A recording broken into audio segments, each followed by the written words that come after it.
bonsoir, nous sommes dimanche 12 octobre 2014, oui 2014, et je reviens du concert, le concert où on a joué le premier concerto, enfin le concerto pour violon de Beethoven et le concert pour orchestre de Bartók à l'église Saint-Christophe de Javel. J'ai rencontré des amis à moi, enfin des gens que je croisais souvent dans les concerts, et je leur ai dit des choses qui leur ont peut-être pas beaucoup plu. Et alors, je suis revenu sur cette idée qui m'est chère, à savoir on comprend mal. Il y avait notamment un violoniste qui était extrêmement expressif. C'est pas la peine de rappeler son nom. Et je disais, oui, mais alors, il est très expressif, mais il joue le concerto de Beethoven. Alors, la question que je me suis posée, c'est est-ce qu'il est capable d'être expressif en disant des choses qui viennent de lui, et non pas de Beethoven. Et ça fait problème, ça. Et alors, la deuxième question que j'ai posée, c'est cet orchestre qui joue, là, devant nous, tout ce qu'il joue, c'est complètement lié à des partitions. C'est complètement téléguidé par une partition. Est-ce qu'il pourrait jouer sans partition? Et puis en plus, est-ce qu'il pourrait jouer quelque chose de nouveau qui viendrait d'eux-mêmes? Et donc je disais, bon, bah, tout ça serait artificiel finalement. C'est un trompe-l'œil, parce que quelque part, je ne peux pas m'empêcher de penser que on essaye de nous faire croire, bien sûr que nous savons que c'est Beethoven, ou nous savons que c'est Bartók. Mais en même temps, on pourrait l'oublier et on pourrait nous faire croire que c'est le violoniste qui joue son œuvre à lui, et que c'est l'orchestre qui joue son œuvre à lui, ou le chef d'orchestre, et qu'ils jouent ensemble, mais ils ne jouent pas scotchés à une partition qu'il faut suivre au doigt et à l'œil. Alors la dame qui était un couple de mélomanes que je fréquente, que je retrouve souvent, elle dit, ah oui, mais écoutez, ils ont été formatés comme ça. Dès le début de leurs études, ils ont été formatés comme ça. Alors je me dis, mais pourquoi elle dit ça? Pourquoi elle rappelle qu'ils ont été formatés comme ça? Ce qui veut dire qu'ils ont appris à faire les choses de cette façon, ils ont appris à s'exprimer de cette façon, en passant par la partition, et donc par conséquent, ils sont pas en mesure d'improviser de quelque façon que ce soit. Alors c'était une sorte d'excuse comme ça, on va essayer de les excuser, ou d'expliquer leur façon de fonctionner. Ils sont comme ça, ils sont programmés comme ça. Surprenant comme argument. Et je me suis demandé pourquoi elle disait une chose pareille. Et au moment, elle a dit, cette dame, elle dit, d'ailleurs,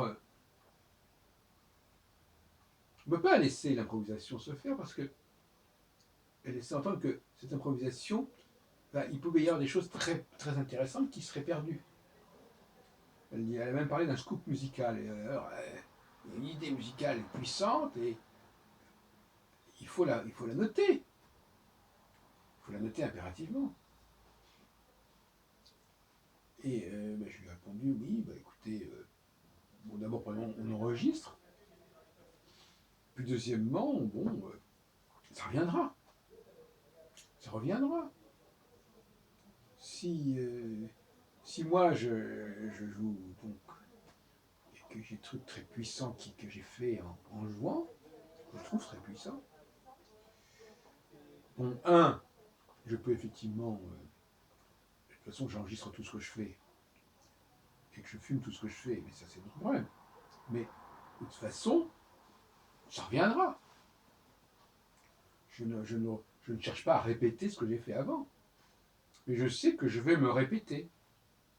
Je sais que, statistiquement, si je joue une demi-heure par jour, tous les jours, pendant des années, il y a des choses qui vont venir, des idées qui vont revenir. Mais c'est exactement la même chose pour moi que quand je suis en train de parler maintenant. Il est possible que dans telle causerie, tel argument ne me vienne pas à l'esprit, sur tel sujet, mais ça viendra à un autre moment. Pourquoi? Mais parce que si c'est intéressant, si c'est important, si ça a de la valeur, pourquoi ça ne reviendrait pas? Ça va tendre à revenir. Et puis de toute façon, bon, je répète encore une fois, c'est enregistré. Donc je vois pas le problème véritablement. Je veux dire,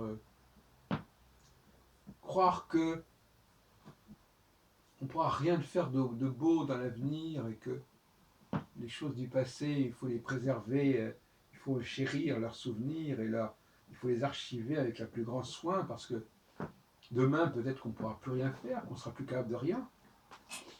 C'est comme si on avait peur demain de se réveiller avec une sorte d'Alzheimer et qu'on ne pourrait plus rien faire d'intéressant. Je ne sais pas, il faut vraiment vivre dans une sorte d'angoisse pour dire des choses pareilles. Et puis alors évidemment, il y a le fait que c'est une femme. Alors, ça ne paraît pas complètement indifférent que ce soit une femme qui dise ce qu'elle a dit. Pour plusieurs raisons. D'abord parce que les femmes accordent une très grande importance à l'environnement, à la formation, à l'éducation. C'est pour ça qu'elles disent que bon, si elles avaient été formatées autrement, elles auraient fonctionné autrement, elles se seraient développées autrement. Est-ce que c'est ça que cette personne voulait dire, à savoir que, bon, ils ne sont pas capables de le faire parce que on ne les a pas formés dans ce sens, et qu'il suffirait de les former dans ce sens pour qu'ils puissent le faire. Le miracle de l'éducation, le miracle de la formation. Est-ce que c'est ça est-ce que cette espèce d'idéologie comme cela, changer la formation et vous changerez les gens. Changez la formation et vous allez voir des gens qui vont développer des facultés prodigieuses. Cela dit, la question est de savoir si dans ce cas-là, il s'agit de former les gens ou tout simplement de les laisser trouver en eux-mêmes, les éveiller en eux-mêmes ce que j'appelle la culture subconsciente. C'est-à-dire les dons que l'on possède. Bon, est-ce que c'est une question de formation? Non. Moi, j'ai du mal à croire ce qu'on me dit à ce niveau-là. Même si les gens sont formatés sur certains sujets, ça ne les empêche pas de développer leurs dons parallèlement. Donc je n'achète pas cet argument. Et je crois que l'être humain, disons, accompli, le créatif, le créateur, il a des tas de cordes à son arc. Et quand bien même apprendrait-il certaines choses, ça n'est pas, il ne faut pas être mal utilisé, ça n'empêche pas d'apprendre autre chose, ça n'empêche pas de fonctionner autrement. Enfin, il reste qu'effectivement, les femmes ne sont pas beaucoup aimées, je dirais.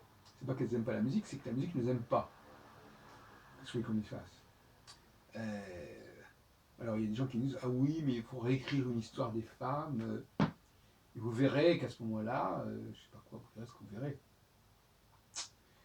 Oui, on peut supposer, on peut rêver, on peut penser qu'effectivement, on pourrait retrouver. Alors, vous me direz, ah oui, mais non, parce que, fin de compte, comme elles n'ont pas été mises en situation, elles n'ont pas pu faire les œuvres qu'elles auraient pu faire, qu'elles auraient pu produire. Donc, on n'en sort pas. Parce qu'en fin de compte, comment peut-on écrire une histoire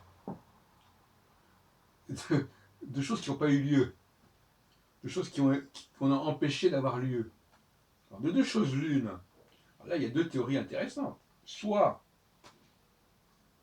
les femmes n'ont pas pu faire ce qu'elles voulaient, soit ce sont ce qu'elles voulaient, ou ce qu'elles auraient pu faire plutôt, soit ce sont les historiens qui n'ont pas relaté correctement ce qui s'est passé. Mais il s'est passé des choses, et il y a eu beaucoup de femmes qui ont fait beaucoup de choses, mais on n'en a pas gardé le souvenir, ou plus exactement, on a évacué le souvenir. Voilà, une sorte de discours comme ça. Alors, est-ce qu'on peut réellement supposer, parce que finalement c'est un peu un cercle vicieux, ces personnes, ces femmes, la question n'est pas tant de savoir si elles ont existé, c'est peut-être une sorte de mythe comme ça, mais la question d'abord c'est si elles ont existé, peut-être qu'elles ont pu exister, mais est-ce qu'elles ont eu une influence? Ben, probablement pas, puisqu'on n'en a pas gardé le souvenir. Il faut nous parler de quelqu'un qui est une femme et qui a exercé une influence sur des tas de gens, sur des tas de décennies, et dont on aurait oublié l'œuvre. On est obligé d'écouter ce genre d'élucubration, on peut pousser les choses à l'extrême comme ça.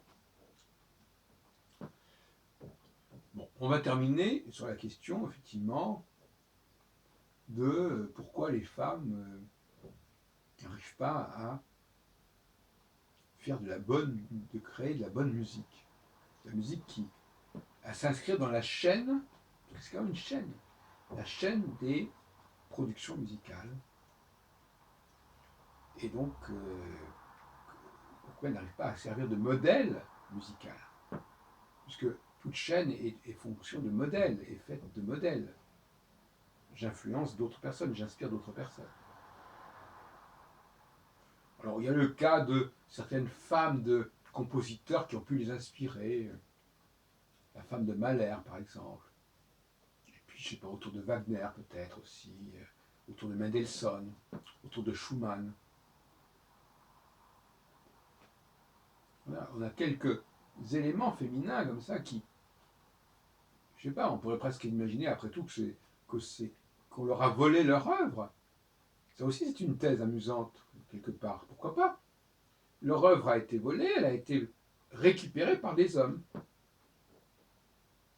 qui se sont appropriés ces œuvres-là. Alors moi, je ne crois pas beaucoup à ça.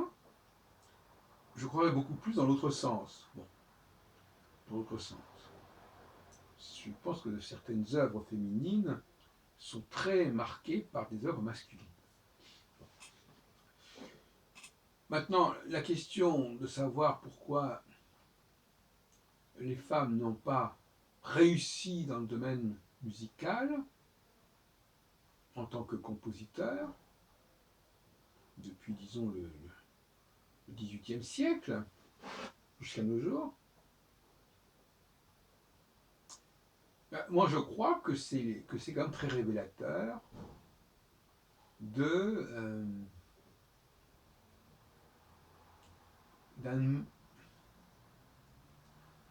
vie intérieure, d'une altérité intérieure, comme je dis,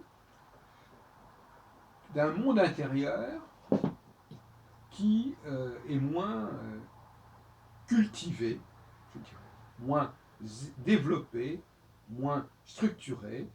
Quand je dis structuré, c'est-à-dire non pas seulement de facto, mais que les femmes elles-mêmes n'ont pas su développer, n'ont pas su cultiver. Elles n'ont pas su cultiver parce que ce monde intérieur, elles n'y ont pas accès. Ou du moins, elles ont du mal à fonctionner dans ce monde intérieur.